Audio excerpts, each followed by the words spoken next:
my God. Emma Chen's scream shattered the dawn silence of Maple Street. 18 police dogs, massive German shepherds in tactical vests, stood in perfect military formation around her front yard. Not barking, not moving, just staring at her house with an intensity that made grown men step back. Her mother's face appeared at the window, then vanished. The dogs didn't flinch. When Officer Peters tried approaching Emma, all 18 heads turned in unison. The growl that followed wasn't animal, it was a warning. Something was in that house, something so dangerous that 18 trained killers had abandoned their handlers, tracked one little girl through the night, and now refused to let anyone near her home. Before we begin, hit that subscribe button and stay with me until the very end of this story, because what those dogs knew will shake you to your core. And drop a comment telling me what city you're watching from. I love seeing how far these stories travel across the world. Emma's fingers trembled against her mouth. She'd stepped outside to grab her backpack from the porch, that's all. Just her backpack. Now she couldn't move. The lead dog, a scarred beast with eyes like amber fire, stood directly in front of her. His badge read, K9 Titan. She knew that name. Daddy had talked about Titan. Mommy! Emma's voice cracked. Through the window, her mother pressed both palms against the glass. Lisa Chen's mouth moved, but no sound came through. Her eyes were wild with terror. I'm right here, baby. Lisa's muffled scream barely penetrated. Don't move! Emma's knees buckled. She was 8 years old. 8. And she was trapped in her own front yard by dogs that looked like they'd been carved from stone. Across the street, Mr. Patterson dropped his newspaper. Holy Mother of... His wife grabbed his arm. Call 911, now. I'm already calling, Mrs. Kim shouted from her driveway phone, shaking in her hand. The dogs ignored them all. 18 sets of ears, all pointed forward. 18 noses, all tilted up slightly. They weren't smelling Emma. They were smelling the house. Titan took one step closer to Emma. She whimpered, Please don't hurt me. But Titan's eyes weren't on her. They were locked on the front door behind her. His lip curled back, exposing teeth that could tear through bone. A low rumble started deep in his chest. Then all 18 dogs did something that made Emma's blood freeze. They sat, simultaneously, like soldiers awaiting orders. What do you want? Emma whispered. Titan's massive head tilted. For one moment, just one, his eyes met hers, and Emma saw something impossible. Recognition. A siren wailed in the distance. Lisa Chen burst through the front door, nearly falling down the porch steps. Emma, run to me! Emma's foot lifted. She managed one step. Every single dog stood. The movement was so synchronized, so precise, it looked rehearsed. They formed a tighter circle, bodies pressed together, creating a living wall between Emma and her mother. No, let me reach my daughter. Lisa's voice cracked into a sob. The dogs didn't budge. Ma'am, step back inside. A police officer emerged from a cruiser that had screeched to a halt at the curb. His hand rested on his weapon. Step back right now. That's my little girl out there. I understand, but those are trained attack dogs, and they're not attacking her. They're protecting her. The officer, his nameplate read. Peters froze. What? Lisa's hands grabbed fistfuls of her own hair. Look at them. They're all facing the house. They're not facing Emma. They're keeping her out here. Away from... Her voice died. Away from what Peters moved closer, speaking into his radio. Dispatch, I need K9 units at 447 Maple Street. Multiple police dogs on scene. Confirm, did we deploy a K9 unit to this address? Static crackled. Negative unit 23. We have no K9 deployment at that location. Well, I've got 18 German shepherds in tactical vests surrounding an 8-year-old girl. Silence on the radio. Dispatch, did you copy? Unit 2318 K9s. That's affirmative. Stand by. More sirens. 3 more cruisers arrived, then 5, then 10. Officers poured out, forming a perimeter. Nobody knew what to do. Nobody had ever seen anything like this. Captain Sarah Martinez stepped out of an unmarked sedan. She was 42, built like someone who ran marathons with eyes that missed nothing. She took one look at the scene and her jaw tightened. Who's in command here? You are now captain. Peter said. We've got a civilian child trapped by multiple K9 units of unknown origin. Martinez approached slowly, hands visible. I'm Captain Martinez. I'm here to help. Titan's head swung toward her. His growl deepened. Martinez stopped. Okay, I hear you. Captain, I've worked K9 units for 6 years, Peter said. I've never seen dogs behave like this. They're organized. They're waiting for something. Waiting for what? That's what scares me. Emma's legs gave out. She dropped to her knees, tears streaming down her face. I want my mommy. Lisa lunged forward again. 2 officers grabbed her. Let me go. She's terrified. Ma'am, if we don't approach this right, those dogs could what? They've had 10 minutes to hurt her, and they haven't moved. Martinez held up a hand. She's right. They're exhibiting guard behavior, not attack behavior. Something's wrong in that house. The house... Lisa's face went white. No, there's nothing wrong. We just live there. It's just us. Just you and Emma. Yes, since my husband died 3 years ago. Martinez's eyes sharpened. Your husband. What was his name? David. David Chen. Why does that... Lisa gasped. Oh my God. Ma'am, David was a police officer. He worked K9 units. Lisa's voice dropped to a whisper. He died during a raid. They said it was an accident. Martinez and Peters exchanged glances. Titan, Peters breathed. I know that dog. He was Officer Chen's partner. But Titan was retired 3 years ago, sent to a private facility after Chen died. Then what the hell is he doing here, Martinez said.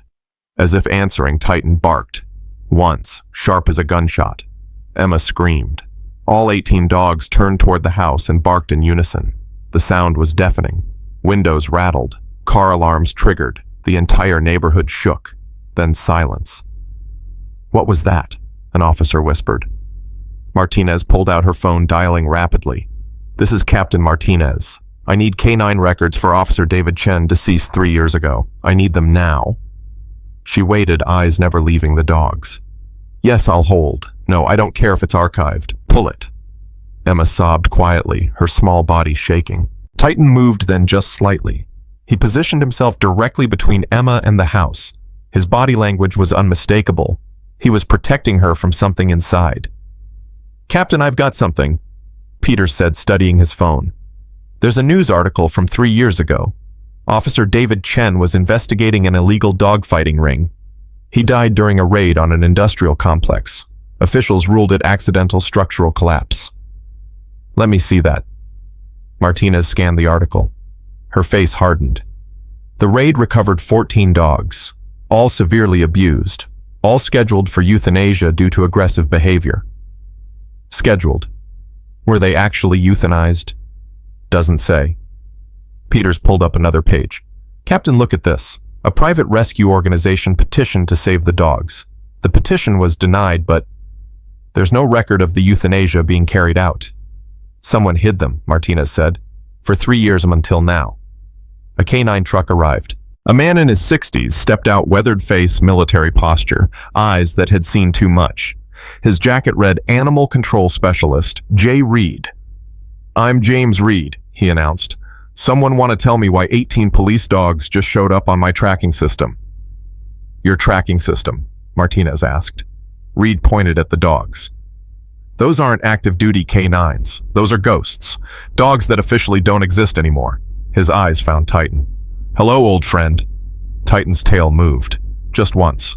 A small wag. You know this dog. Martinez stepped closer to Reed. I know all of them. I trained them. Reed's voice cracked. With David Chen. The pieces started falling into place. Martinez felt her pulse quicken. You were Chen's partner. Before he died, yes. And after he died. Reed's jaw clenched. After he died, I was ordered to euthanize 18 dogs that Chen had rescued from the dogfighting ring. 18 dogs that had evidence. Scars, injuries, training patterns that would prove the operation was bigger than anyone wanted to admit. So you hid them. I saved them. For what? Reed looked at Emma, then at the house. For this. Martinez grabbed his arm. What's in that house? I don't know. But David Chen told me something before he died. He said if anything ever happened to him, the dogs would know. They'd smell it. They'd sense danger before any human could. Danger? What kind of danger? The kind that got him killed. A chill ran down Martinez's spine. She turned to Peters. Get a tactical team. Full gear. We're going into that house. Captain, we can't just... That's an order. Something in there triggered 18 dogs to break containment and travel God knows how many miles to get here. I'm not waiting to find out what it is. Lisa Chen pushed forward. If you're going in my house, I'm going with you. Absolutely not. Captain, I live there. If something's wrong, I need to know. Martinez studied Lisa's face. Saw the same determination she'd seen in the faces of hundreds of mothers who'd do anything for their children. She nodded slowly. Stay behind me. Touch nothing. The tactical team assembled in 8 minutes. Full body armor weapons drawn, formation tight. Reed approached Titan slowly. Hey boy, remember me? Titan's ears perked up. He whined softly. I know you're protecting her. David's little girl. Reed's voice broke. You're a good boy. The best. Titan stood, walked to Reed and pressed his massive head against the man's chest. Reed wrapped his arms around the dog and for a moment the hardened specialist looked like he might cry. We're going in the house now, Reed whispered. Keep Emma safe, just like David would want. Titan backed away, returning to his position, but this time 6 other dogs moved with him, forming an even tighter circle around Emma.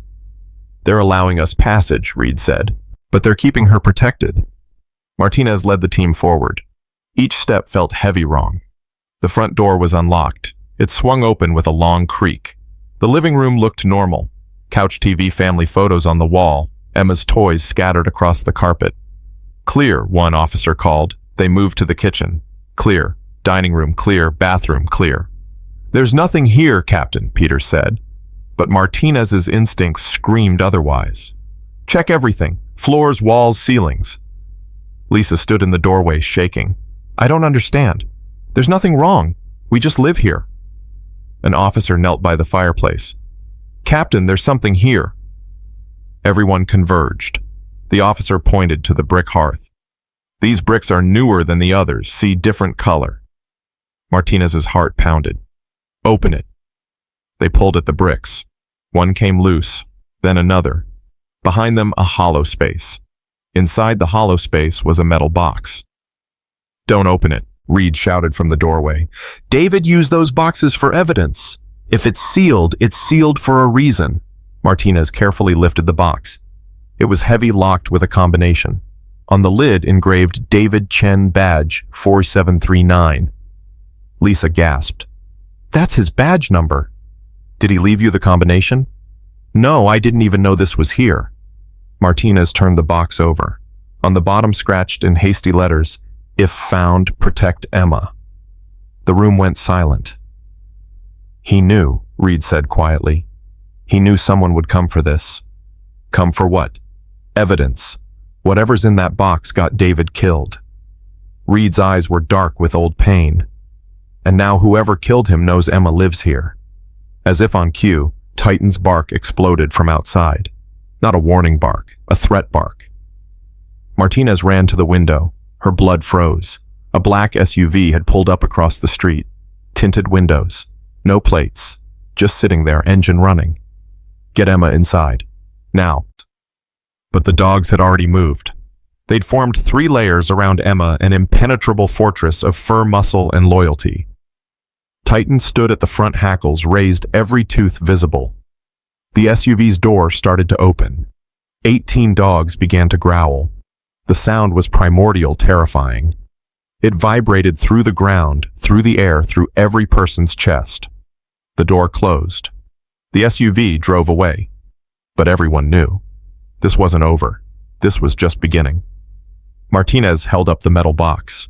We need to open this. Now. I can get a locksmith, Peters offered. No time. Reed pulled out a multi-tool. David and I used the same combination for evidence boxes. His daughter's birthday. Lisa's face crumpled. May 14th. Reed's hands shook as he turned the dial. 5:14. The lock clicked.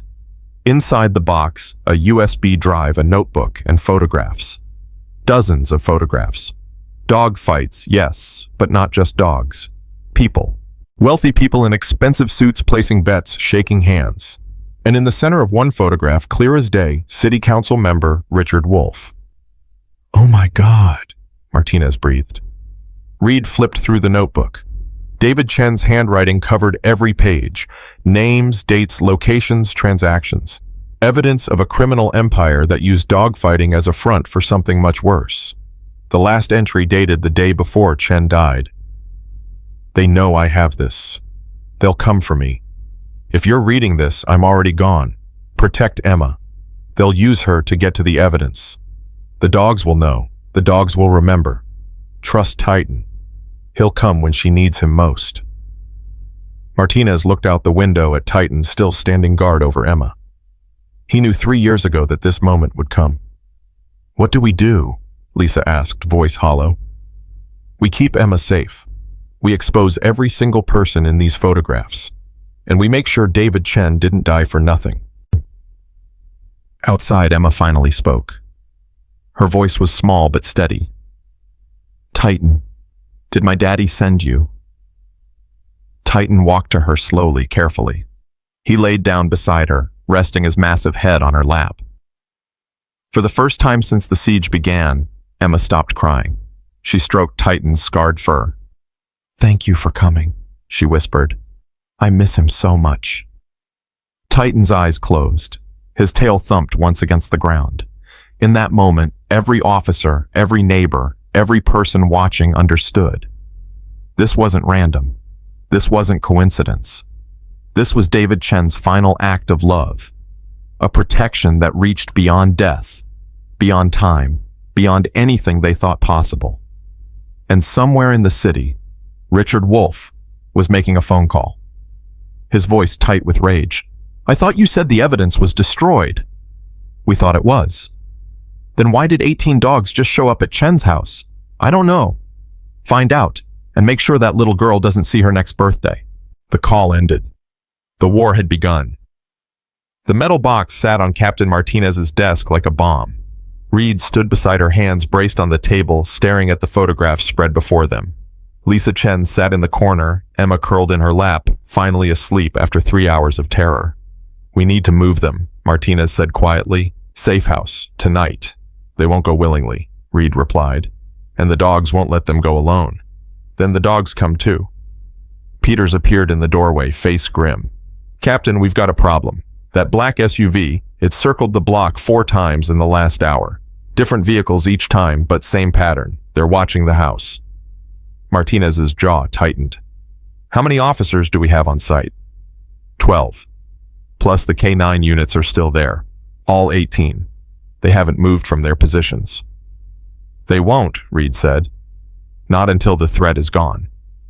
Lisa stirred, careful not to wake Emma. "What threat? What's in those photographs that's worth killing my husband?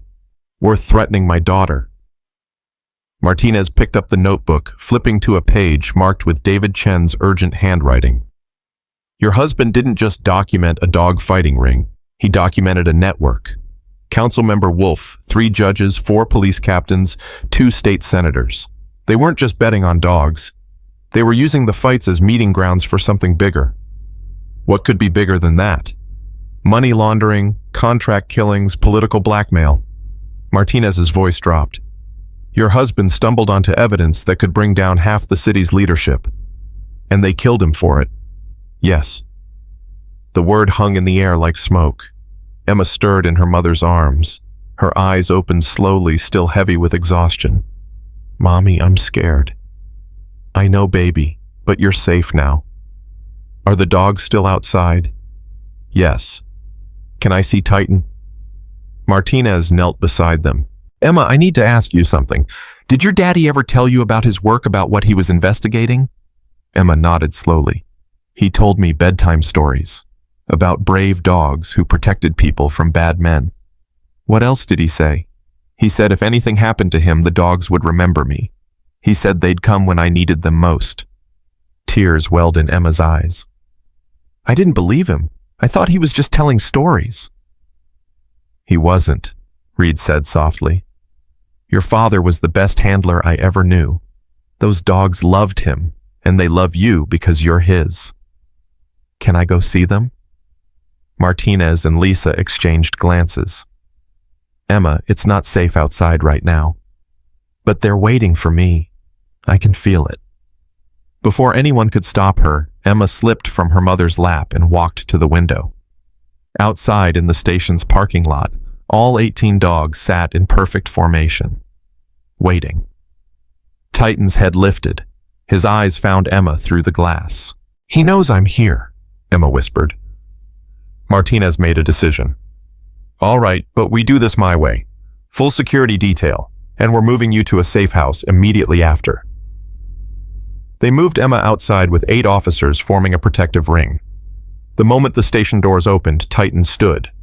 The other 17 dogs followed his lead, rising as one. Emma walked forward slowly. Officers tensed hands near weapons, but Reed shook his head. Let her go. They won't hurt her. Emma reached Titan. She was so small compared to the massive German shepherd. She reached out one trembling hand and placed it on his scarred head. My daddy loved you, she said. Titan pressed forward, his weight gentle against her. A soft whine escaped his throat. Then Emma did something that made every officer's breath catch. She wrapped her arms around Titan's neck and buried her face in his fur. Thank you for keeping your promise. Titan's tail wagged. Just once. But it was enough. Martinez's radio crackled. Captain, we've got movement. 3 vehicles approaching the station. Black SUVs, same as before. How close? 2 blocks.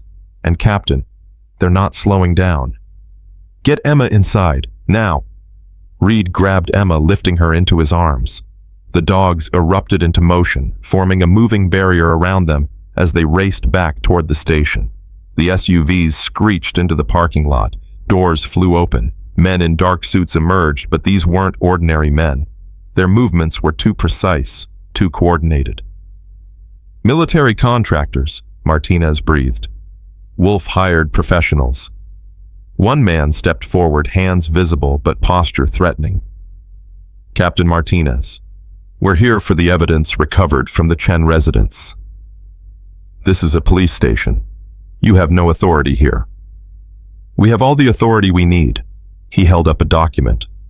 Federal seizure order, signed by Judge Morrison. Everything related to the Chen case is now federal property. Martinez's mind raced. Judge Morrison was in David Chen's photographs, in the notebook. He was part of the network. That warrant is fabricated. Is it? You want to test that theory in court? The man smiled. It didn't reach his eyes.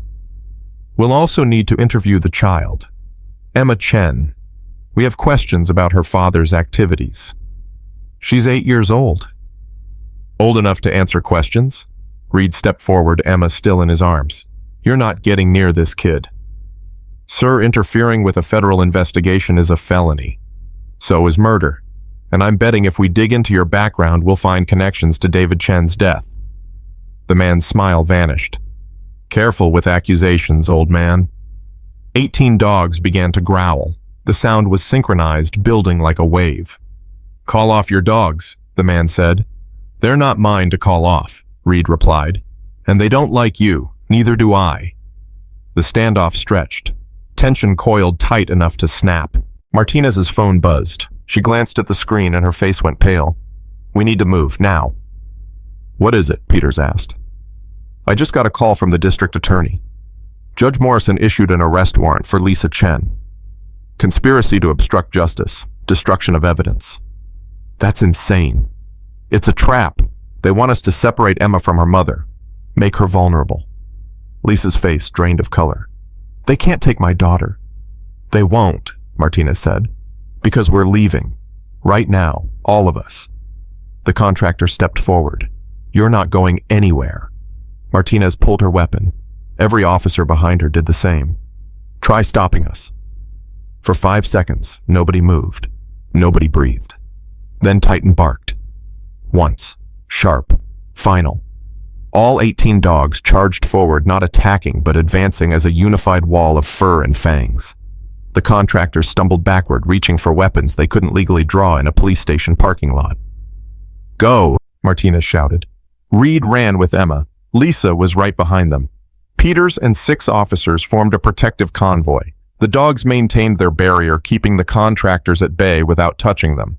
They piled into 3 police cruisers. Reed placed Emma in the middle vehicle, sandwiched between Martinez and Lisa. Peters drove, his jaw set with determination. "Where are we going?" Lisa asked. "Somewhere they won't expect," Martinez replied. The cruisers peeled out of the parking lot. Behind them, the contractors scrambled to follow, but the dogs had other plans. They spread across the parking lot exit, blocking the vehicles. Not attacking, just standing. Immovable. "The dogs are buying us time," Reed said through the radio from the lead car. "But it won't last long." Emma pressed against her mother. "Are we going to be okay?" Lisa kissed her daughter's forehead. "Yes, baby, I promise." But promises felt fragile when the world was falling apart. They drove for 20 minutes, taking random turns, doubling back, ensuring no tail. Finally, Reed directed them to an industrial area on the city's outskirts. "What is this place?" Martinez asked. "David's backup plan." Reed stopped the car in front of a warehouse that looked abandoned. He knew he might not survive the investigation, so he prepared. Inside the warehouse was a fully equipped safe room. Supplies, weapons, communication equipment, sleeping areas. Everything needed for an extended stay. "David built this?" Lisa asked, stunned. "We built it together, after the threats started." Reed's voice was heavy with memory. "He wanted you and Emma protected if things went wrong." "Things went very wrong," Martinez said quietly. Emma wandered to a corner where boxes were stacked. On top of one box sat a stuffed dog. She picked it up, hugging it close. "This is Buttons. Daddy gave him to me." Lisa's hand flew to her mouth. "We looked everywhere for that. Emma cried for weeks when we couldn't find it." "David brought it here," Reed said, "along with other things. Photo albums, your birth certificates, money. He was creating a life raft for you." "How did you know we'd need it?" "Because I'm the one who warned him." A new voice echoed through the warehouse. Everyone spun. A woman stood in the doorway, mid-50s, wearing a rumpled suit and carrying an evidence bag. Her badge identified her as FBI.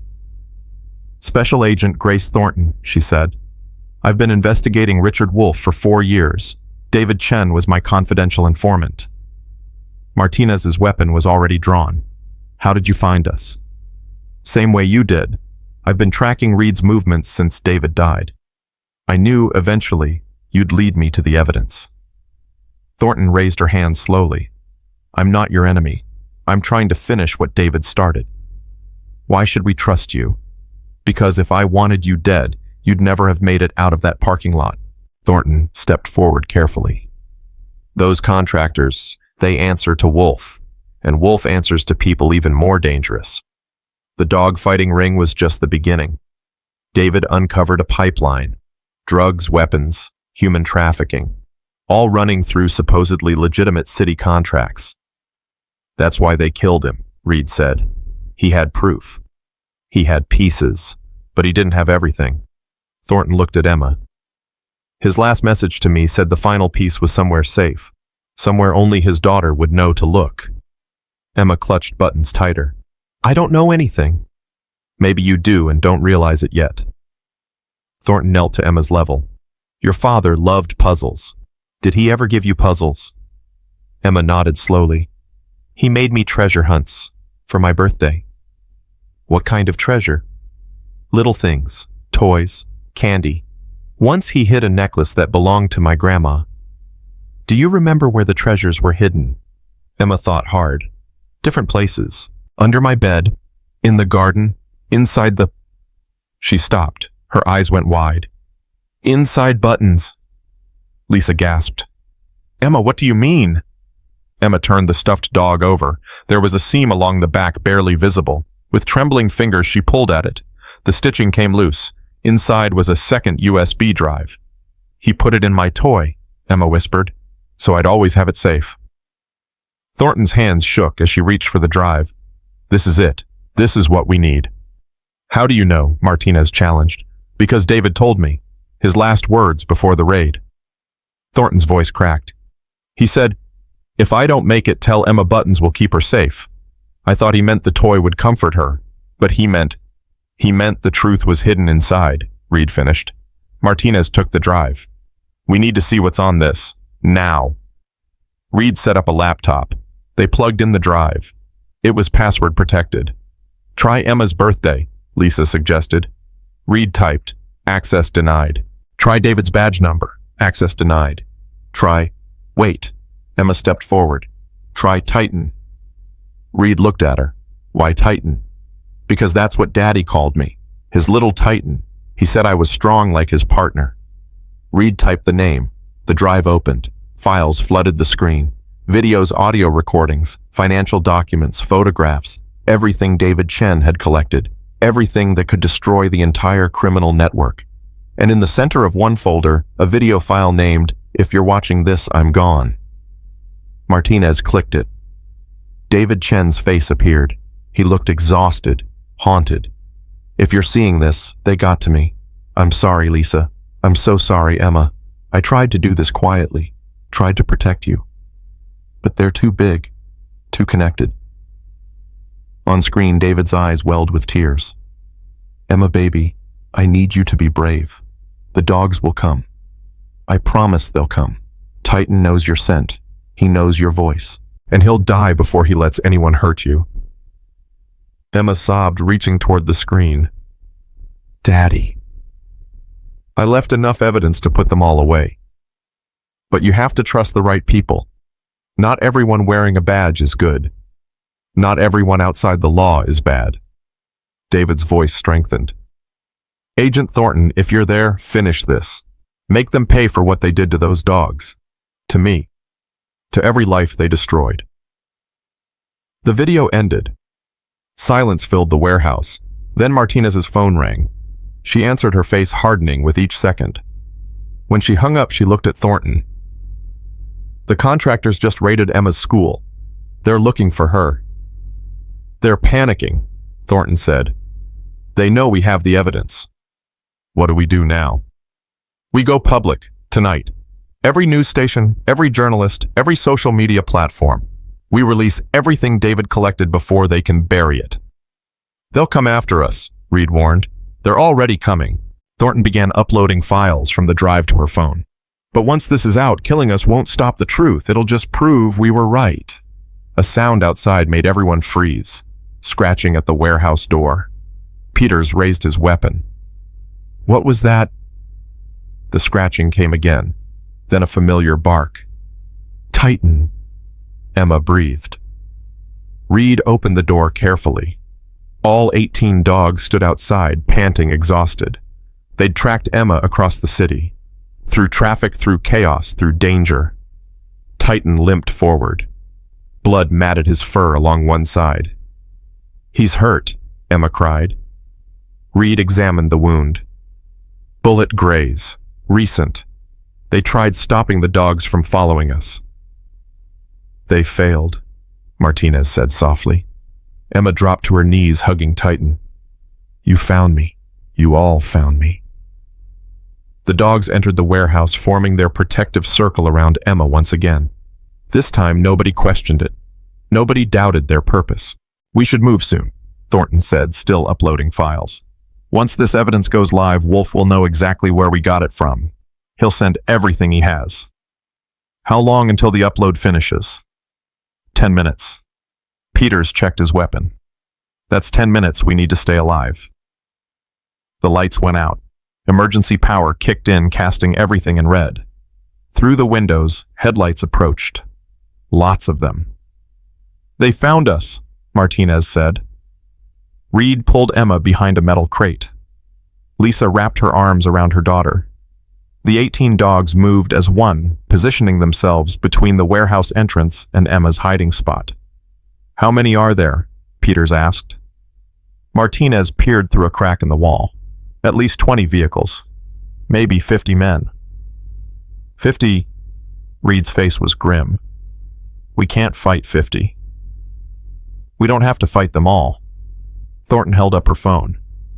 We just have to last 8 more minutes. Then the truth goes public and they lose. A bullhorn crackled outside. This is your final warning. Send out the child and the evidence. You have 60 seconds. 8 minutes, Martinez repeated. We hold for 8 minutes. Captain, that's impossible. It's what David would do. It's what these dogs have been doing for 3 years. We hold. Titan barked once. Agreement. Solidarity. The countdown began. 60 seconds felt like drowning in slow motion. Martinez checked her weapon 15 rounds. Peters had 12. Reed had a shotgun with 8 shells. Against 50 trained killers, they might as well throw rocks. 45 seconds, the bullhorn announced. Emma pressed her face against her mother's chest. Mommy, I'm scared. I know, baby. Close your eyes. But Emma didn't close her eyes. She looked at Titan, who stood rigid between her and the warehouse doors. The other 17 dogs flanked him in perfect military formation. They're not scared, Emma whispered. Lisa looked at the dogs, then at her daughter. No, they're not. 30 seconds. Thornton's phone showed 7 minutes remaining on the upload. 7 minutes that might as well be 7 hours. Captain, we need a plan, Peters said. Martinez's mind raced. The warehouse had 2 exits, front and back. Both were surely covered. Windows were too high and too small. They were trapped. 20 seconds. Reed, how well do you know this building? Martinez asked. David and I reinforced it. Steel doors, reinforced walls. It'll buy us time. How much time? Against battering rams and bullets. Maybe 3 minutes. We need 7. Then we pray for a miracle. 15 seconds. Titan's growl started deep in his chest, spreading to the other dogs like a contagion. 18 growls became one sound, primal, warning, deadly. 10 seconds. Thornton looked at the phone. 6 minutes 30. 9. 8. 7. Martinez positioned herself behind a steel beam. Peters took the opposite side. Reed stood directly in front of Emma and Lisa, shotgun raised. 3, 2, 1. The explosion came from the back door. Not a battering ram, actual explosives. The blast wave knocked everyone off their feet. Emma screamed. The dogs didn't move, didn't flinch. Smoke poured through the opening. Flashbangs followed white light and deafening noise. Martinez's ears rang so badly she couldn't hear herself shout. Then the contractors poured in. The dogs attacked. It wasn't chaos, it was choreographed violence. Titan took the first man through the door teeth, finding the arm reaching for a weapon. The man's scream was swallowed by the next explosion as the front door blew inward. They're coming from both sides. Peters fired 3 shots. 2 hit center mass. The third missed. Martinez's training took over. Aim, fire, breathe. Aim, fire, breathe. Each shot counted. Each bullet found flesh. But there were too many. A contractor made it past the dogs, raising his weapon toward Emma. Reed's shotgun roared. The man dropped. Stay down, Reed shouted to Lisa and Emma. But Lisa wasn't cowering. She'd grabbed a fallen contractor's weapon and was firing with shaking hands. Every mother's worst nightmare had become her reality, and she was fighting back with everything she had. 5 minutes. Thornton called out, her voice barely audible over the gunfire. A grenade rolled through the front entrance. Peters kicked it back outside. It detonated, taking out 3 more contractors. We can't hold this. Martinez's weapon clicked empty. She dropped the magazine, slammed in her last one. 6 dogs were down, bleeding, but still moving. Still fighting. Titan had taken 2 bullets, but refused to retreat from Emma's position. A contractor broke through, heading straight for Emma. Lisa fired, but the gun clicked empty. The man smiled, raising his weapon. Emma closed her eyes. Titan's jaws closed around the man's throat. The smile died with him. 4 minutes. Captain, we're not going to make it, Peters said. Half his face was covered in blood from a shrapnel wound. Martinez knew he was right. They'd killed or wounded maybe 15 contractors, but more kept coming. The warehouse was being overrun. Then Reed did something insane. He stood up fully exposed and fired both barrels into the ceiling. The sound cut through everything. "Wolf." Reed's voice was a roar. "I know you're out there. I know you're watching. You want the evidence. Come get it yourself, you coward." The gunfire stopped. Silence crashed down like a physical weight. Through the smoke, a figure appeared. Tall, impeccably dressed despite the chaos, with silver hair and cold eyes. Richard Wolfe stepped into the warehouse as if entering a boardroom. "James Reed," Wolfe said calmly. "I wondered if you were still alive." Disappointed, merely inconvenienced. Wolfe's eyes scanned the warehouse, landing on Emma. "Hello, little one. You look just like your father." "Don't you dare talk to her," Lisa snarled. Wolfe ignored her. "David Chen was a good man. Stubborn but good. I gave him so many chances to walk away." "You killed him," Reed said. "I did what was necessary. He threatened the natural order of things." Wolfe clasped his hands behind his back. "Power requires sacrifice. Sometimes our own, but usually others." Martinez's finger tightened on her trigger. "You're admitting to murder." "I'm stating facts to people who won't live to repeat them." Wolfe gestured to his contractors. "You've killed 15 of my men. Impressive. But I have 35 more outside. You have, 8 bullets left between you?" 7, Peters corrected. "Even worse." Wolfe smiled. "Give me the evidence and I'll make it quick. You have my word." "Your word means nothing," Reed spat. "Perhaps. But what choice do you have?" Thornton held up her phone. 3 minutes. Wolfe's smile vanished. "What are you uploading?" "Everything, every file, every photograph, every recording. In 3 minutes, the entire world sees what you are." Wolfe's mask of civility cracked. "Stop the upload." "Can't. It's automated. Already distributed to 40 news organizations, 50 social media accounts, and the FBI's main server." "You're bluffing." "Am I?" Thornton turned the phone toward him. The upload bar showed 82%. Wolfe's hand moved faster than anyone expected. He pulled a pistol from inside his jacket and aimed it at Emma. "Stop it now or the child dies." Lisa threw herself in front of Emma. "No." 2 minutes 30, Thornton said, voice steady despite the gun pointed at her by another contractor. Wolfe's eyes were ice. "You think I won't do it? I've killed children before. Collateral damage in the greater game." "You won't kill her," Reed said, "because you need her alive." "Why would I need her?" "Because David didn't just leave evidence against you. He left evidence against everyone in your network. Judges, politicians, police chiefs. If that evidence goes public, you lose everything. But if you have Emma, you have leverage." Wolfe's jaw tightened. Reed had struck truth. 2 minutes, Thornton announced. "Fine," Wolfe said. "Then I'll take what I need." He gestured to his contractors. "Kill everyone except the girl." 10 weapons raised simultaneously. Martinez looked at Emma, this brave little girl who'd been through hell, and made a decision. "Reed, when I say go, you grab Emma and run.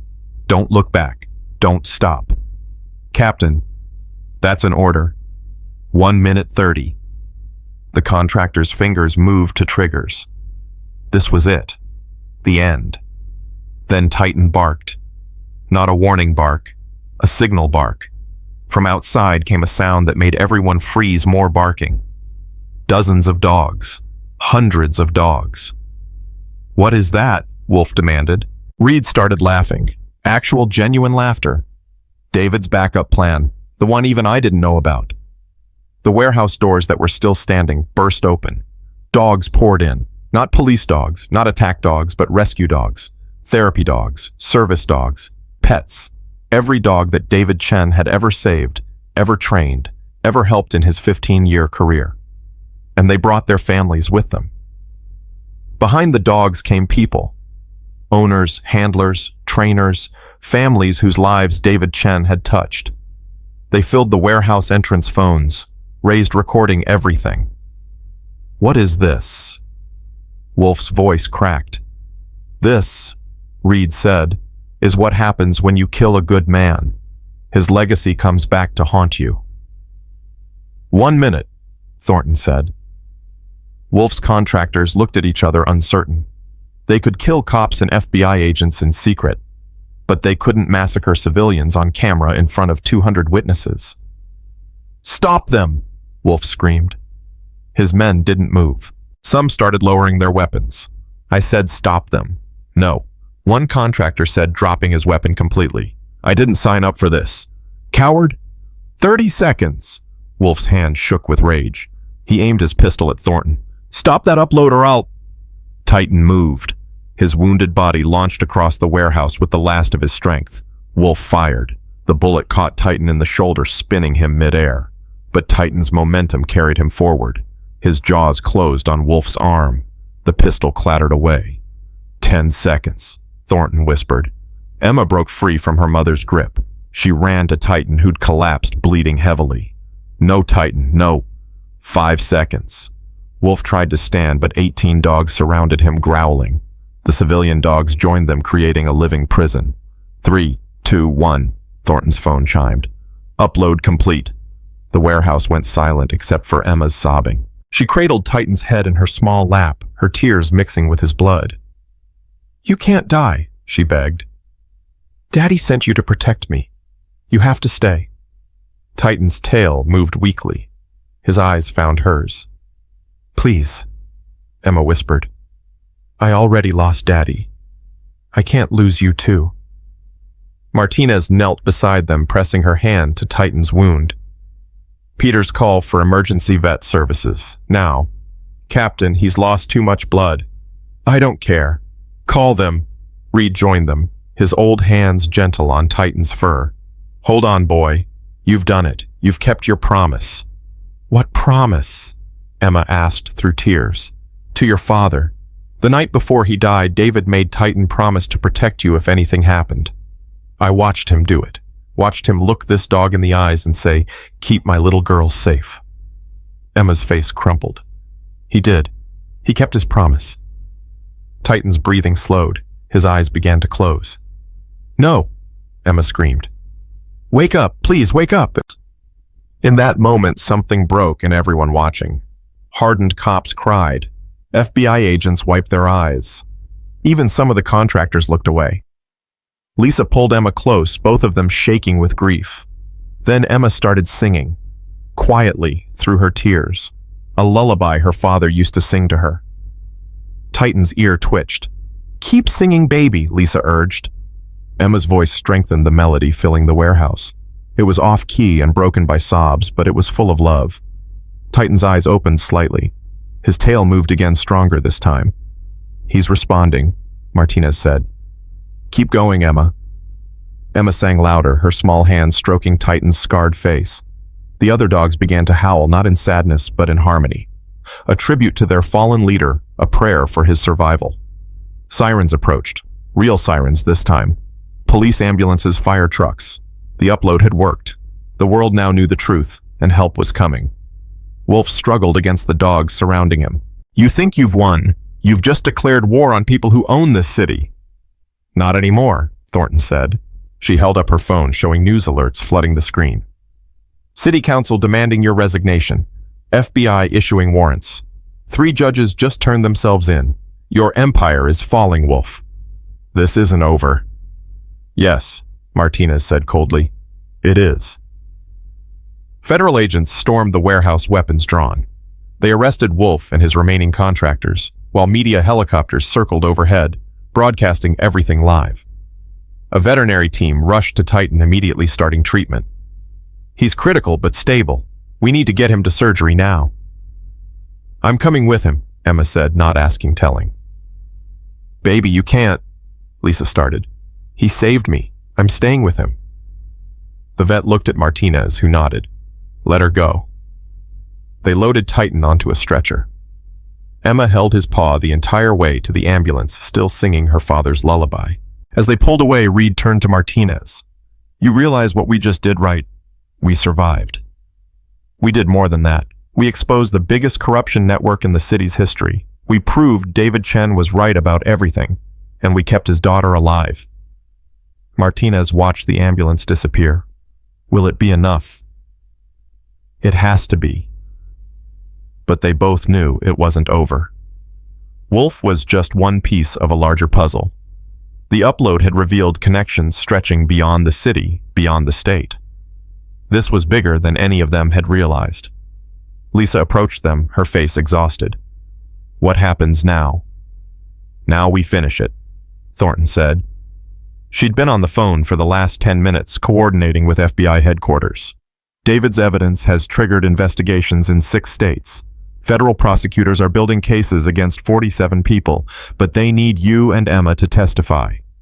"We'll testify," Lisa said without hesitation, "whatever it takes." "It won't be easy. These people have resources connections. I don't care. My husband died trying to stop them. I won't let that be for nothing." Peters limped over his face, bandaged. "Captain, we've got a problem. The media is going insane. They want interviews, statements, access to Emma. She's 8 years old and traumatized. They get nothing." "That's what I told them, but they're not leaving." Martinez rubbed her temples. "Reed, can you get Lisa somewhere safe? Somewhere the press can't find her?" "Already have a place in mind. David's parents own a cabin upstate. Nobody knows about it." "Good. Take her there as soon as Emma's out of surgery." The warehouse slowly cleared. Crime scene investigators documented everything. Medical teams treated the wounded. And through it all, 17 dogs sat in a circle where Titan had fallen, keeping vigil. Hours passed. The sun rose, painting the sky gold and red. Martinez stood outside the warehouse, drinking her 5th coffee when her phone rang. "Captain Martinez, this is Dr. Foster from City Veterinary Hospital. I'm calling about Titan." Martinez's heart stopped. "Is he made it through surgery. It was touch and go, but that dog has a will to live I've never seen. He's going to recover." "Oh, thank God." "There's more. The little girl, Emma. She hasn't left his side. She's been singing to him for 6 hours straight. My nurses are crying. My staff is crying. I'm crying. That's the most powerful thing I've ever witnessed." Martinez felt tears burn her own eyes. "Can I visit?" "Come now. I think you should see this." Martinez drove to the hospital, Reed and Lisa following in a separate car. They were led to a private recovery room where Emma sat curled up next to Titan's hospital bed, her hand resting on his paw, still singing. Titan's eyes were open. When he saw them enter, his tail thumped weakly against the bed. Emma looked up, her face streaked with tears, but smiling. "He woke up. Captain Martinez, he woke up." "I can see that, sweetheart. The doctor says he's going to be okay. He has to rest for a long time, but he's going to be okay." Lisa pulled Emma into a hug. "You saved him, baby. Just like he saved you. Daddy would be proud." "Daddy is proud," Reed said softly. "Wherever he is, he's so proud of you." The moment was interrupted by Thornton rushing into the room, her phone in hand and her face urgent. "We have a major problem." "What now?" Martinez asked. "Remember how I said 47 people were being investigated? It's not 47 anymore. The evidence from David's drive triggered automated cross-references in federal databases. The network is bigger than we thought. We're now looking at over 300 suspects across 12 states. 300?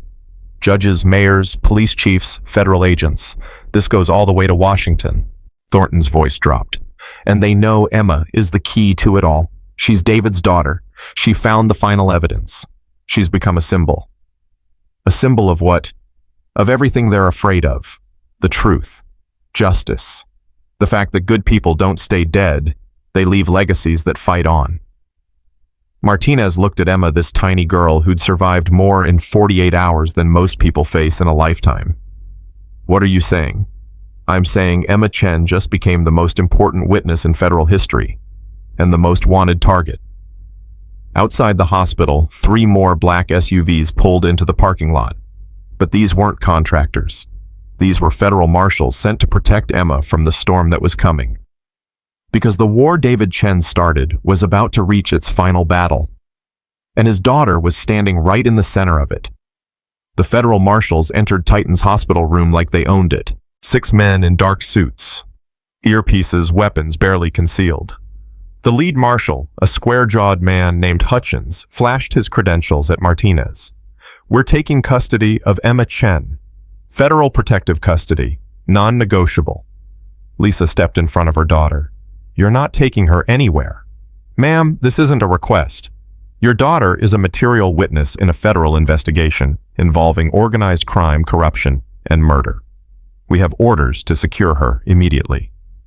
She's 8 years old, and she just watched a dog nearly die saving her life. She's not going anywhere. Hutchins's expression didn't change. Ma'am, there are people who want your daughter dead. Very powerful people. We can protect her. You can't. I don't even know you, Lisa said. How do I know you're not part of this? Thornton stepped forward.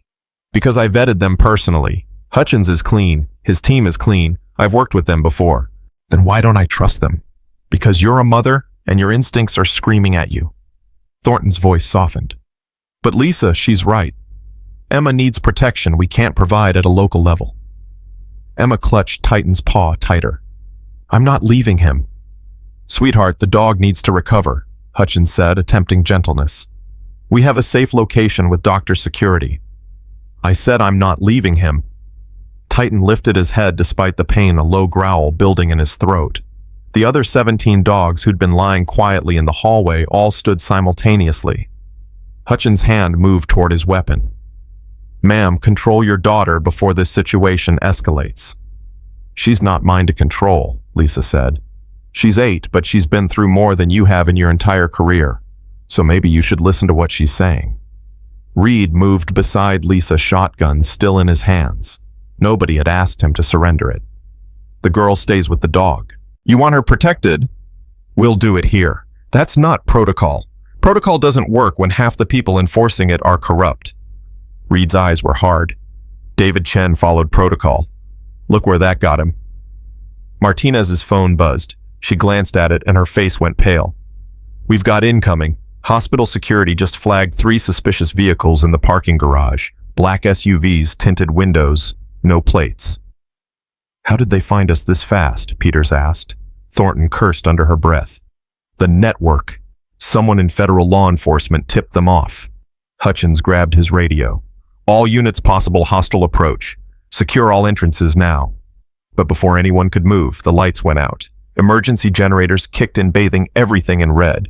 They cut the power, Martinez said. They're coming. Emma started crying. Mommy, I'm scared. I know, baby. It's okay. But it wasn't okay. Nothing about this was okay. Gunfire erupted from the parking garage. Screams followed. The contractors weren't being subtle anymore. They were coming through the front door. Get Emma to the basement, Hutchins ordered. There's a tunnel that leads to the adjacent building. We can evacuate through there. What about Titan? Emma sobbed. The dog can't be moved. He just had surgery. Then I'm not moving either. More gunfire closer now. The hospital's security team was being overwhelmed. These weren't ordinary contractors. They were moving with military precision, clearing rooms, neutralizing threats. Reed made a decision. Fine. We make our stand here. This room becomes our fortress. That's suicide, Hutchins said. So is running. They'll pick us off in the tunnels. Reed checked his shotgun. At least here we can see them coming. Martinez nodded. He's right. We fortify this position. Peters barricade that door. Thornton, get on the phone with FBI tactical teams. Tell them we need air support. Air support for a hospital. Tell them we have 300 corruption cases about to die in this building if they don't get here in 10 minutes. The 17 dogs moved into the room, forming their protective circle around Emma and Titan. They'd done this before. They knew their job. An explosion rocked the building. The contractors were using breaches to clear their way faster. They're 3 floors down, Hutchins said, listening to his radio. Moving up the stairwells. How many? Reports say at least 40. 40. Peters reloaded his weapon with shaking hands. We're 10 people and 17 dogs. 18, Emma said quietly. Titan counts too. Despite everything, Reed smiled. 18 dogs it is. The hospital intercom crackled to life. A voice cold and mechanical filled every room. Emma Chen, we know you're here. We know you're on the 4th floor. Send out the girl and everyone else walks away. Don't listen to them, Martinez said. They're trying to isolate you psychologically. You have 2 minutes to comply. After that, we start executing hospital staff. 1 person every 30 seconds until you surrender. Lisa's face went white. They wouldn't. A gunshot echoed through the building, then a scream, then silence. That was the first. 1 minute, 30 seconds until the next. Emma stood up, her small body trembling. I have to go. No. Lisa grabbed her. Mommy, they're killing people because of me. I have to stop it. Baby, if you go out there, they'll kill you. Then at least other people won't die. Titan barked sharp and urgent. He tried to stand his surgical wounds tearing slightly, but he didn't care. He positioned himself between Emma and the door. Even the dog knows better, Reed said. You're not going anywhere, Emma. 1 minute. Martinez's mind raced. They needed something, anything to buy time. Then she saw it, the emergency fire suppression system. Peters, can you trigger the sprinklers? Why would we? He caught on. The fire alarm brings the fire department. And police. And media. Everything these contractors don't want. 45 seconds. Peters ran to the wall panel, smashing the glass. He pulled the fire alarm. Nothing happened. They disabled it, he said. 30 seconds. Hutchins was on his radio, voice urgent. Where is that backup? We need it now. FBI Tactical is 8 minutes out, came the reply. We don't have 8 minutes. Another gunshot. Another scream. That's 2. 15 seconds for the third. Emma broke free from her mother's grip and ran to the door. Reed grabbed her, but she was fighting with everything she had. Let me go. They're dying because of me. They're dying because of evil men making evil choices, Reed said, holding her tight. That's not on you. 10 seconds. Lisa was crying, trying to pull Emma back. Martinez stood frozen, weapon raised, knowing she couldn't stop what was coming. 5 seconds. Then Thornton did something unexpected. She walked to the door, opened it, and stepped into the hallway. What are you doing? Martinez shouted. Buying time. Thornton raised her hands, visible to whoever was watching. I'm Special Agent Grace Thornton, FBI. I'm coming out. Don't shoot. Agent, get back in here. But Thornton was already walking down the hallway, hands raised, moving toward the stairwell where the contractors were ascending. The intercom crackled. We don't want you. We want the girl. You get me or you get nobody. Emma Chen is a minor under federal protection. You'll have to go through me first. That can be arranged. Martinez grabbed her radio. All units, we have a federal agent in the corridor. Do not engage. Repeat, do not engage. Through the door, they could hear Thornton's voice echoing down the hallway. You want to know why you'll never win? Because David Chen was smarter than all of you. He didn't just leave evidence. He left a legacy. Every cop he trained, every dog he saved, every life he touched. They're all fighting back now. You can kill me. You can kill Emma, but you can't kill what David started. Silence stretched for 3 seconds. 4. 5. Then the contractor's voice came back, different this time. Uncertain. Where's Wolf? In federal custody, singing like a canary about everyone in the network. You're all being named right now. You're lying. Am I? Check your phones. Check the news. It's everywhere. A pause. Then multiple phones buzzing simultaneously as contractors checked social media and news feeds. They'd see the headlines. Wolf arrested. Judges surrendering. The entire network crumbling. It's over, Thornton said. You're just deciding now whether you go down as murderers or as people who were smart enough to walk away. More silence. Then footsteps, but they were retreating. They're leaving, Hutchins said, listening to reports from his team. Contractors are withdrawing from the building. Martinez couldn't believe it. All of them. Looks like it. They're getting into vehicles and pulling out. But Martinez's instincts screamed this was wrong. Too easy. Too clean. It's a trap, she said. They're drawing us out. Or they're cutting their losses, Reed suggested. Emma ran to the door, looking down the hallway where Thornton stood. Agent Thornton. Thornton turned, smiling despite her fear. I'm okay, Emma. The gunshot came from nowhere. Thornton's body jerked, a red bloom spreading across her chest. She dropped to her knees. No! Martinez ran into the hallway, Peters right behind her. They reached Thornton as she collapsed. Sniper, Peters said. Outside the building. Martinez pressed her hands to Thornton's wound. Blood poured between her fingers. Stay with me. Stay with me. Thornton's eyes were already glazing. David, tell David I finished it. You're not dying, we're getting you help. Emma, protect. Thornton's voice faded to a whisper. They're coming. Not contractors. Something worse. Her eyes closed. Agent down, Martinez screamed into her radio. We need medical now. But even as doctors rushed in, Martinez knew they were too late. Thornton was gone. Lisa pulled Emma back into the room, shielding her daughter's eyes from the blood. Emma was sobbing, her small body shaking uncontrollably.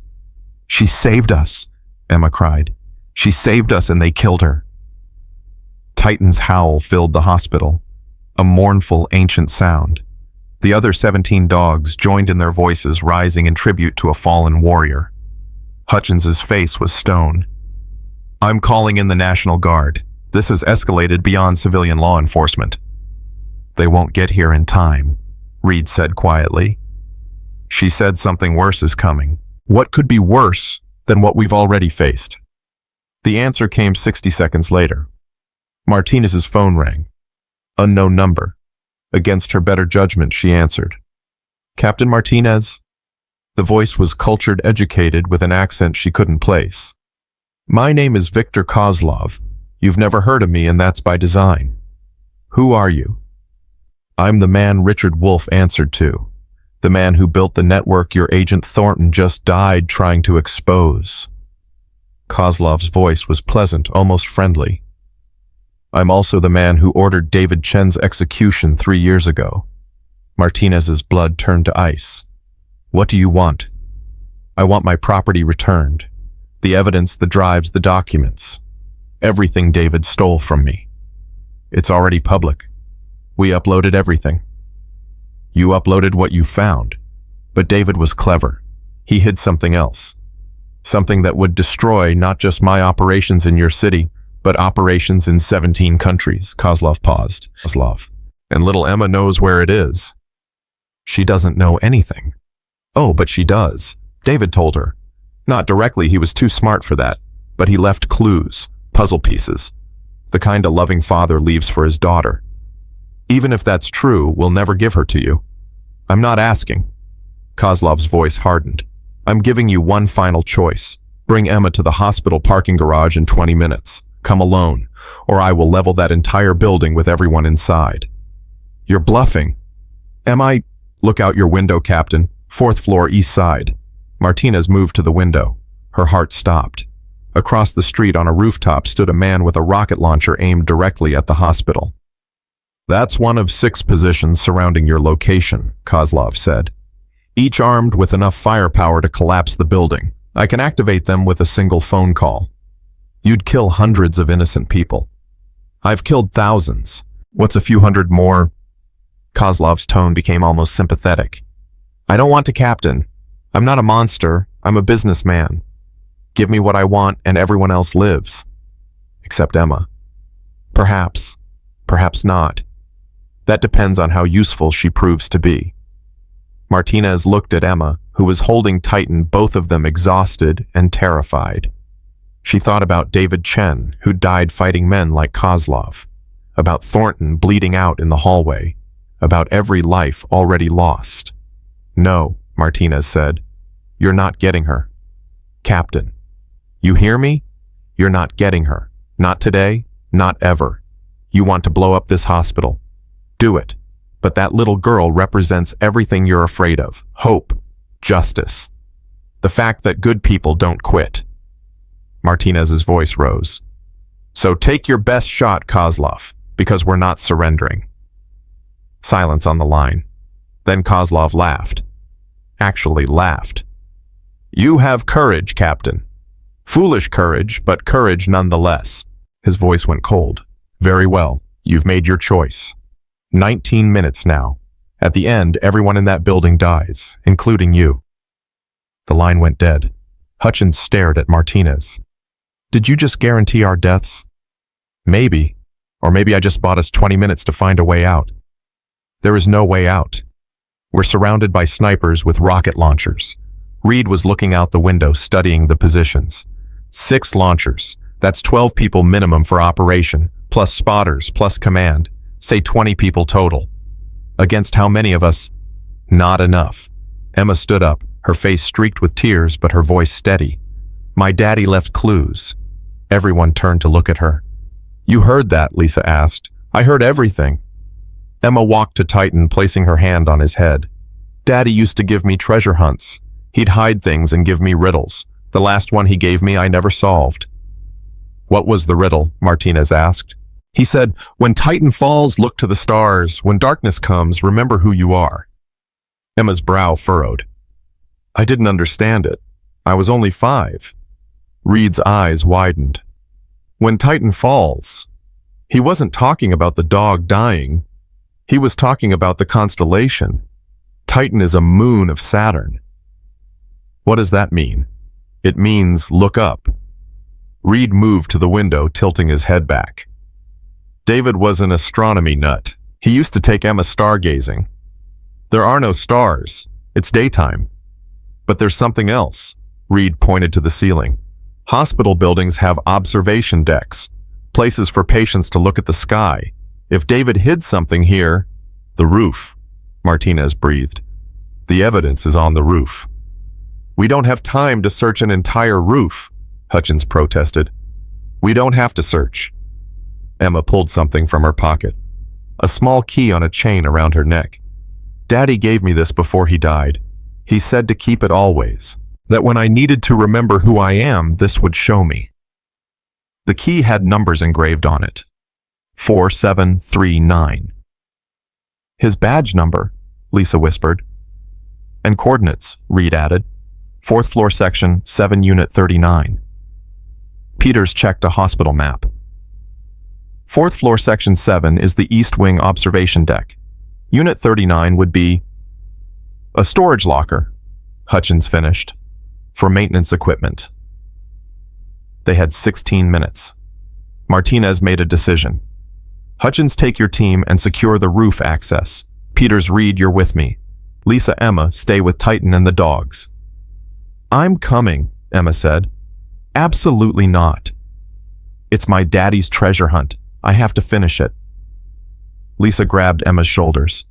Baby, it's too dangerous.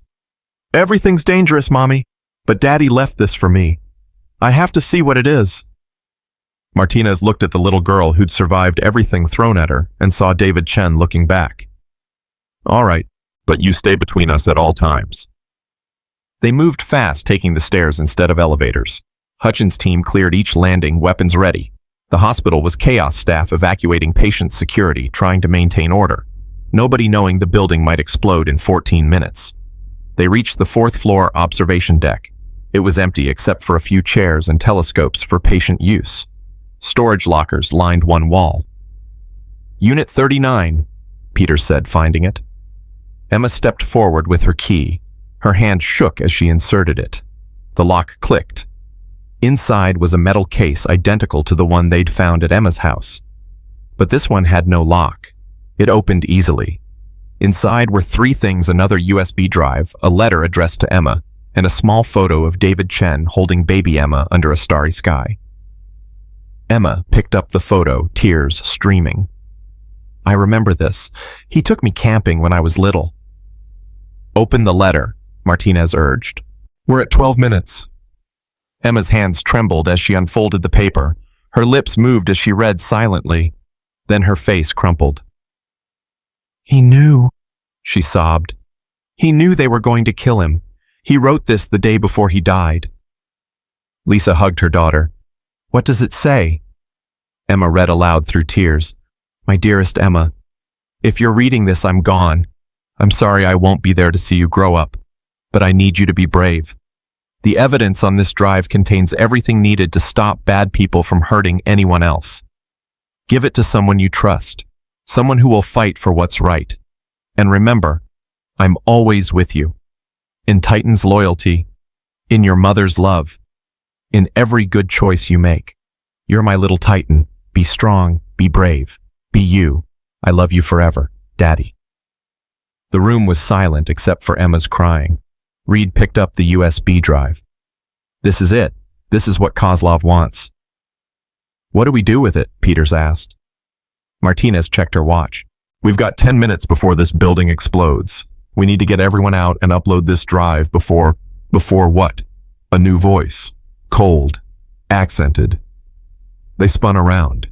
Viktor Kozlov stood in the doorway flanked by 6 armed men. He must have been in the building the whole time. Before you upload my secrets to the world. Kozlov smiled. I don't think so. His men raised their weapons. Martinez's team did the same. Stalemate. You're supposed to be across the street, Martinez said. I'm many places at once, Captain. That's how I've survived this long. Kozlov's eyes fixed on Emma. Hello, little one. You look so much like your father. Same eyes, same stubborn chin. Stay away from her, Lisa snarled. I will, if you give me the drive. Reed held it up. You want this, come take it. Or I could just kill all of you and take it from your bodies. You could. But the second you fire a shot, every law enforcement officer in this building will converge on this position. You might get the drive, but you won't get out alive. Kozlov considered this. Perhaps, but I'll still have what I came for. Emma stepped forward, and everyone's heart stopped. I'll give it to you. Emma, no. Lisa reached for her daughter, but Emma shook off her mother's hand, walking straight toward Kozlov. I'll give you the drive, if you promise to let everyone else go. Kozlov smiled. You're negotiating at 8 years old. My daddy taught me. He said bad people only understand power, and I have the power right now because I have what you want. Emma, get back here, Martinez ordered. But Emma kept walking until she stood directly in front of Kozlov. Up close, he was even more terrifying, cold eyes, cruel mouth, the kind of man who killed without feeling. Here's my deal, Emma said, her voice shaking but steady. I give you this drive. You leave and never come back. You don't hurt anyone here. You don't hurt my mom. You just go away forever. And why would I agree to that? Because my daddy was smart. He didn't just leave one copy of the evidence. He left dozens, hidden in places you'll never find. But I know where they all are. Emma's eyes met his. You kill me, those copies get released. You let us go. I'll tell you where they are. All of them. Kozlov studied her for a long moment. Then he started laughing. You're lying. David Chen would never put that kind of burden on his daughter. Try me. The laughter stopped. Kozlov's hand shot out, grabbing Emma's arm. Tell me where they are, now.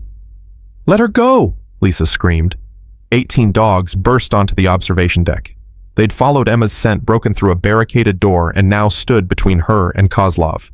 Titan was at the front, blood seeping through his bandages, barely able to stand, but his teeth were bared and his eyes were fire. Kozlov's men aimed at the dogs. Call them off or we shoot. Go ahead, Reed said, but those dogs will tear through you before you get off a second round, and you'll die here in this hospital, never getting what you came for. The standoff held. Nobody moved. Nobody breathed. Martinez's watch beeped. 5 minutes. We're out of time, she said. Whatever's going to happen, it happens now. Kozlov looked at Emma at the dogs at the USB drive Reed was holding. His face showed the calculation of a man weighing options. Then he smiled. Keep your drive, he said. Keep your evidence. It won't matter. What do you mean? I mean that by the time federal prosecutors sort through what's real and what's fabricated, by the time they build cases and issue warrants, I'll have disappeared into places where your law doesn't reach. Kozlov released Emma's arm. Your father understood this, Emma. That's why he was so dangerous. He knew the system was broken. He knew that evidence alone wouldn't be enough. Then why are you here? Martinez demanded. Because I wanted to see if David Chen's daughter inherited his courage, and she has. Kozlov nodded respectfully at Emma. Your father would be proud. You've won this battle. But the war. The war continues long after we're all gone. He turned and walked toward the exit, his men backing out with weapons still raised. You're just leaving? Peters asked, confused. I'm strategically withdrawing. There's a difference. Kozlov paused at the door. Oh, and Captain, the men with rocket launchers. They were empty threats. I'm ruthless, but I'm not stupid. Destroying a hospital would bring attention I can't afford. He smiled. You called my bluff. Well played. He disappeared into the stairwell. Martinez's entire body sagged with relief. Hutchins, get men after him. He'll be gone before we can mobilize, Hutchins said. Men like that always have escape plans. Emma collapsed against her mother, crying from exhaustion and fear and relief, all mixed together. The dogs surrounded them protectively, Titan pressing against Emma despite his wounds.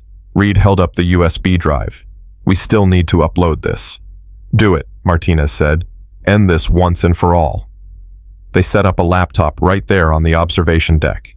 Reed plugged in the drive. The upload began to FBI servers to media outlets to secure backup locations around the world. 20 minutes later, it was done. The final piece of David Chen's evidence was public. Names, locations, financial records, communications. Everything needed to dismantle what remained of the corruption network. Martinez's phone started ringing immediately. FBI directors, district attorneys, news networks. Everyone wanted to talk about the bombshell that just dropped. But she ignored them all. Instead, she knelt beside Emma. You were incredibly brave today. Emma shook her head. I was scared the whole time. Being brave doesn't mean you're not scared. It means you do what's right even when you are scared. Martinez smiled. Your father would be so proud of you. Is it over? Is it really over? Martinez wanted to say yes, wanted to promise this little girl that she'd never be afraid again. But she couldn't lie. The immediate danger is over, but there's still work to do. Trials, testimonies, people who need to be held accountable. Martinez took Emma's hand. But you don't have to do it alone. We're all here. Your mom Reed, me Peters, all these dogs. We're your family now, and families protect each other. Emma hugged Titan, who licked her face gently despite his exhaustion. Daddy's family protected me. Now I want to protect others. You already have, sweetheart. More than you know. They helped Titan back to his recovery room, the other 17 dogs following in procession. Hospital staff had cleared a wing just for them, understanding that these animals were heroes. Outside news helicopters circled. Reporters clamored for statements. The world wanted to know about the 8-year-old girl who'd helped bring down a criminal empire. But inside that hospital room, none of that mattered. Emma curled up next to Titan, her mother beside her, surrounded by 18 dogs who'd sworn an oath to David Chen 3 years ago. An oath they'd kept until the very end. 3 days passed before they allowed Emma to leave the hospital. 3 days of interviews with federal prosecutors, statements to investigators and reporters camping outside, demanding the story of the century. But Emma spent most of those 72 hours in Titan's recovery room, reading to him from her father's favorite books. You need to rest too, Lisa said on the morning of the 4th day. Dark circles shadowed her eyes. She'd barely slept, afraid that the moment she closed her eyes, someone would come for Emma again. I'm okay, Mommy. No, you're not. Neither of us is. Lisa sat on the edge of the hospital bed. But we will be, eventually. Martinez appeared in the doorway looking more exhausted than Lisa. We need to talk, all of us. Reed joined them along with Peters and Hutchins. The federal marshal's jaw was still tight with anger over Thornton's death. The district attorney filed charges against 43 people this morning, Martinez began. Judges, politicians, police captains. The corruption cases are moving forward. What about Wolf? Emma asked quietly. Richard Wolf is cooperating, giving testimony against everyone above him in the network. Martinez's voice was grim. He'll still spend the rest of his life in prison, but he's trying to reduce his sentence. And Kozlov disappeared. Interpol has alerts in 60 countries, but men like him know how to vanish. Martinez looked directly at Emma. Which brings me to why I'm here. The federal prosecutors want you to testify. Lisa stood immediately. Absolutely not. She's 8 years old. She's been through enough. I know, but Emma is the only direct witness to several key events. Her testimony could be the difference between convictions and acquittals. Find another way. There is no other way. Martinez knelt beside Emma. I won't lie to you. It'll be hard. Defense attorneys will ask difficult questions. You'll have to relive everything that happened. But your father's evidence means nothing if we can't put these people away. Emma looked at Titan, who'd been watching the conversation with intelligent eyes. "What do you think, Titan? Should I do it?" The dog's tail thumped once against the bed. "He's a dog, baby," Lisa said gently. "He can't tell you what to do." "Yes, he can. Daddy taught him to." Emma turned back to Martinez. "I'll testify, but I want Titan with me." "And with?" "Emma, courtrooms don't allow." "Then I won't testify." Martinez exchanged glances with Hutchins. "I'll see what I can do." 2 weeks later, Emma stood in a federal courthouse wearing a blue dress her mother had bought special for the occasion. Titan walked beside her. His surgical wounds healed enough for movement, but still visible under his fur. The other 17 dogs waited outside with Reed forming an honor guard that made news crews go crazy. "You ready?" Martinez asked. Emma's hand trembled as she held Titan's leash. "I think so." "You don't have to be brave all the time, you know. It's okay to be scared. Daddy was scared sometimes, he told me. But he said fear means you know something matters." Emma looked up at Martinez. "This matters." The courtroom was packed. Reporters, victims, families, law enforcement, and in the defendant's section, Richard Wolfe in an orange jumpsuit. His eyes found Emma, and something flickered across his face. Regret, maybe, or just fear of what she might say. The judge, a stern woman in her 60s named Hammond, raised an eyebrow when Titan entered. "Counselor," explained the dog. The prosecutor, a sharp-eyed woman named Patricia Chen, no relation to David, but she'd taken the case personally, stood. "Your Honor, the witness has experienced severe trauma. The dog provides emotional support and security. We request accommodation under federal disability law." "The defense objects," Wolfe's attorney said quickly. "It's prejudicial. The jury will be swayed by emotion rather than facts." Judge Hammond looked at Emma, this tiny girl standing next to a massive German shepherd. "Objection overruled. The dog stays, but he stays quiet." Emma took the witness stand. Her feet didn't touch the floor. They'd brought a special step stool for her. The prosecutor approached gently. "Emma, can you state your name for the record?" "Emma Chen. I'm 8 3/4. A ripple of sympathy went through the courtroom. Several jurors were already crying. "Emma, do you know why you're here today?" "To tell the truth about what happened, about what they did to my daddy."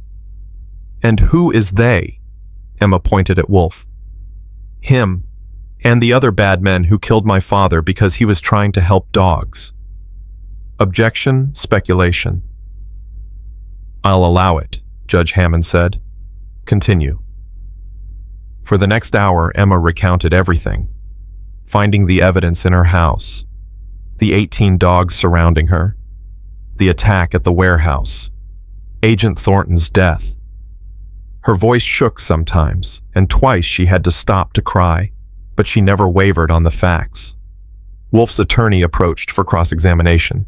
He was younger than the prosecutor, with slicked back hair, in an expensive suit. "Emma, you love your father very much, don't you?" "Yes. And you miss him. Every day." So when these dogs showed up, you wanted to believe they were there because of him, that he'd somehow sent them to protect you." Emma's eyes narrowed. "He did send them. But Emma, your father died 3 years ago. Dogs don't follow orders from dead people." Objection. The prosecutor shot to her feet. Badgering the witness. "Sustained. Counselor, she's 8 years old. Show some decency." But the attorney pressed on. "Emma, isn't it possible you've created a story in your mind that you wanted so badly for your father to protect you that you imagined connections that weren't there?" Emma looked at Titan. The dog stared back, calm and steady. Then she looked at the attorney. "My daddy used to say that love doesn't end when someone dies. It just changes shape." Emma's voice was quiet but clear. "He loved me so much that even after he was gone, his love kept working. Through the dogs he trained, through the evidence he hid, through every choice he made to keep me safe. You can call that imagination if you want, but I call it my daddy keeping his promise." The courtroom was silent.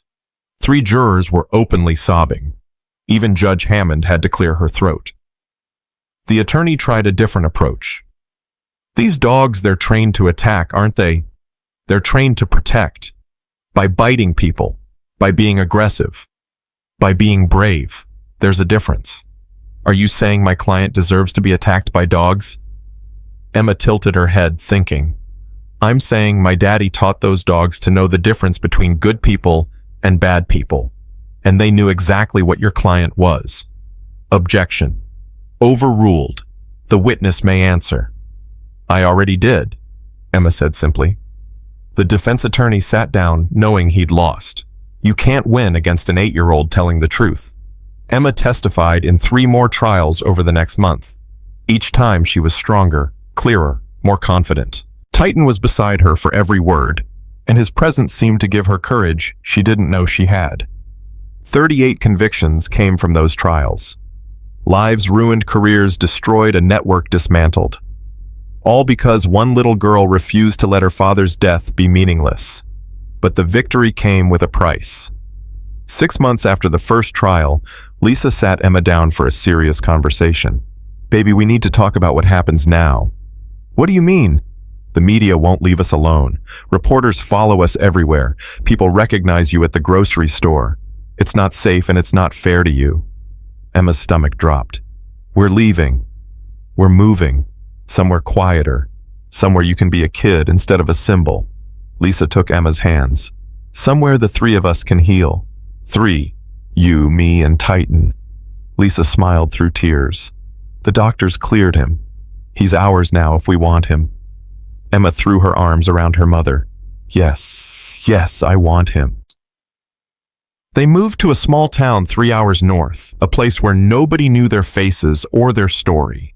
Lisa got a job at a local veterinary clinic, fitting given everything.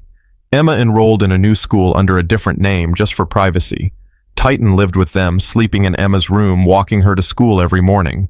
The other 17 dogs had been adopted by officers, trainers, and families who understood their value. But they'd formed a bond that distance couldn't break. Once a month, Reed organized reunions. All 18 dogs and their families would meet at a park. The dogs would play like puppies, rolling in grass, chasing balls, acting like they hadn't been soldiers in a war. Emma would watch them and smile, seeing her father in every joyful bark. 2 years passed. Emma turned 10, then 11. The trials ended. Most of the convicted were serving life sentences. The corruption network was broken, scattered, powerless. But Viktor Kozlov remained free, somewhere in the world, a shadow that occasionally crossed Emma's dreams. On the 3rd anniversary of David Chen's death, Martinez visited. She'd been promoted to deputy chief recognition for her role in the corruption cases. How's she doing? Martinez asked Lisa over coffee while Emma played with Titan in the yard. Better. She still has nightmares sometimes, still flinches at loud noises, but she's healing. Lisa watched her daughter through the window. She wants to be a police officer when she grows up. K-9 unit like her father. She'll be incredible at it. I know. That's what scares me. Martinez understood. The job had taken David. It could take Emma too. But some callings were stronger than fear. Emma ran inside, Titan bounding behind her. Captain Martinez, did you bring them? I did. Martinez pulled a folder from her bag. Your father's case files. Everything he worked on. I thought you might want them. Emma opened the folder reverently. Inside were photographs, notes, reports. David Chen's handwriting filled the margins, observations, questions, connections, only he could see.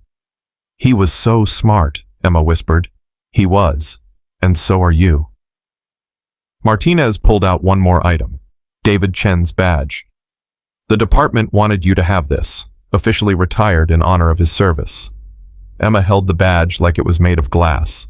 Badge number 4739, the numbers that had unlocked so many secrets. Thank you, Emma said, voice thick with emotion. There's something else. Martinez's tone shifted. We've been tracking Kozlov's organization. It's rebuilding, smaller but still dangerous. And Emma, they're asking about you. Lisa's face went pale. No, we're done with this.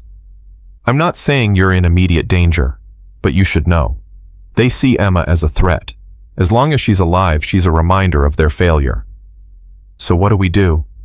You keep living, you keep healing. And if anything happens, you call me, immediately. Martinez looked at Emma. Your father fought them for years. You helped finish what he started. But evil doesn't die easily, it just waits. Emma clutched her father's badge. Let it wait. I'm not afraid anymore. But she was lying. She was terrified. Terrified that one day men like Kozlov would come back. Terrified that she'd lose her mother like she'd lost her father. Terrified that Titan and the other dogs would have to fight again. That night, Emma couldn't sleep. She sat in her room, Titan's head on her lap, staring at her father's badge. Did you know, she whispered to the darkness. Did you know how hard this would be? Titan whined softly, pressing closer. I wish you were here, Daddy. I wish you could tell me what to do. But David Chen wasn't there. He'd never be there again. All Emma had were his legacy, his evidence, and 18 dogs who'd sworn to protect her. It would have to be enough. 5 more years passed. Emma turned 16, tall and strong like her father. She trained in martial arts, studied criminal justice, volunteered at the local police department. Titan was older now, gray around the muzzle, moving slower. But his eyes were still sharp, his loyalty unwavering. The world had moved on from the corruption scandal. New scandals replaced old ones. People forgot.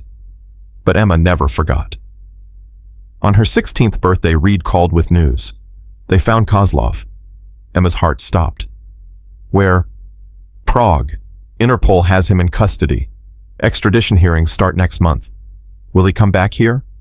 If the prosecutors get their way, yes. To stand trial for Agent Thornton's murder. For conspiracy. For everything. Emma looked at Titan, who'd been listening to the conversation with ears perked. Does he know I'm still alive? Everyone knows, Emma. You're not exactly subtle. Reed's voice held pride. You've done 60 interviews about animal rescue. You started a foundation in your father's name. You're training to be a K-9 officer yourself. You're living loud, and that's exactly what David would want. Or it makes me a target. It makes you a legacy. There's a difference. 2 months later, Viktor Kozlov was extradited to the United States. His trial was scheduled for the fall, and the prosecution's star witness was Emma Chen. I don't want you to do this, Lisa said when the subpoena arrived. You've given enough. It's not about giving, it's about finishing. Emma was 17 now, weeks from her birthday. Dad started this fight. I'm going to end it. The trial lasted 6 weeks. Emma testified for 3 days, recounting every detail of that terrible time when she was 8. She was older now, more articulate, but the emotion was just as raw. Kozlov watched her from the defendant's table, his face unreadable. When Emma described Thornton's death, his expression never changed. When she talked about her father, he didn't blink. But when Emma finished her testimony and walked past him, Titan at her side, Kozlov finally spoke. Your father was a worthy opponent, he said quietly, and so are you. Emma stopped, turned, looked him in the eyes. My father was a hero. I'm just his daughter. But that's enough to make sure you never hurt anyone again. The jury deliberated for 40 minutes. Guilty on all counts. Life in prison without parole. As they led Kozlov away, he looked back at Emma one last time. This isn't over. Yes, Emma said, it is. And for the first time in 9 years, she believed it. Emma graduated high school at the top of her class. She was accepted to the police academy with full honors. The day she started training, all 18 dogs, now elderly, some barely able to walk, came to see her off. Titan was the oldest at 15. He'd lived longer than most German shepherds, and everyone knew why. He'd had a job to do, a promise to keep. You did it, boy, Emma whispered, kneeling beside him. You kept me safe. You can rest now. But Titan's eyes said he wasn't done yet. Not until Emma pinned on her own badge. 2 years later, Emma Chen graduated from the police academy. She was 19, the youngest in her class and the most decorated. Every instructor knew her story. Every cadet respected her determination. On graduation day, the entire department turned out. Martinez was there now, chief of police. Reed was there, older and grayer, but still standing tall. Peters, Hutchins, prosecutors, judges, everyone who'd fought beside her. And in the front row, 17 dogs sat with their families. 18 counting Titan, who sat beside Lisa, barely able to stand, but refusing to miss this moment. Emma crossed the stage in her dress uniform. The chief handed her a badge. Not just any badge, badge number 4739. David Chen's number reissued in his daughter's name. "Officer Emma Chen," the chief said, and the auditorium exploded with applause. Emma looked at Titan. The old dog's tail wagged slowly, his eyes bright with pride. That night, Emma sat in her childhood bedroom, now filled with police manuals and training gear. Titan lay beside her bed, his breathing labored. "Thank you," Emma whispered, "for everything, for protecting me when I was little, for being brave when I was scared, for keeping Daddy's promise." Titan's tail thumped once against the floor. "You can rest now. I've got it from here." The old dog's eyes closed. His breathing slowed, then steadied. For the first time in 9 years, Titan relaxed completely. His job was done. Emma was safe. She was strong. She would continue the fight. He'd kept his promise. 3 days later, Titan died peacefully in his sleep. Emma's hand on his head, surrounded by everyone who'd loved him. The funeral was attended by hundreds of police officers, K9 handlers, families whose lives David Chen had touched. All 17 surviving dogs came. They howled as Titan's casket was lowered into the ground beside David Chen's grave. A final farewell to their leader, their brother, their friend. Emma didn't cry at the funeral. She'd cried enough in her life. Instead, she stood tall in her uniform, hand over her heart, honoring the dog who'd saved her life 1,000 times over. On Titan's headstone, she had them engrave, "K9 Titan, loyal unto death, promise keeper, hero." 5 years after that, Emma Chen was a decorated K9 officer with her own partner, a young German shepherd named Legacy, descended from one of the original 18. She worked the same streets her father had walked, investigated the same crimes he'd fought. And every day she carried 2 badges, her own and her father's, reminders of where she came from and why she fought. The corruption network David had exposed was gone, dismantled, destroyed. New leaders had emerged, better ones. Laws had changed. Protections had been put in place. The city was cleaner, safer. But evil never truly dies. It just waits for people to forget.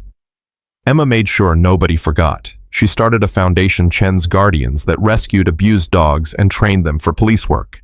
She gave talks at schools about standing up to corruption. She mentored young officers, teaching them her father's principles.